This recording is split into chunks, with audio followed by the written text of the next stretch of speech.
Nasılsınız? İyi misiniz? Kızlar bugün geyinmə soyunma otağımız, TV standimiz, mətbəx mebelimiz, sonra uşaqların kravatı, makyaj masaları, mənim makyaj masam falan.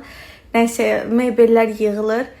Gedib o bir evdəki geyinmə soyunma otağını görəndən sonra bu güzgün qabağında qalmaq mənə əzab verir bildiyiniz.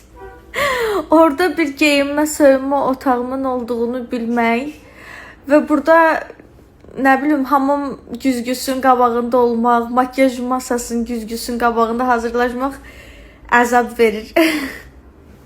Çox qəşəng idi də, yəni düzdür, ustaların başına oynatdıq. Amma arada olur da tərəzi bürcüyəm, qərarsızam.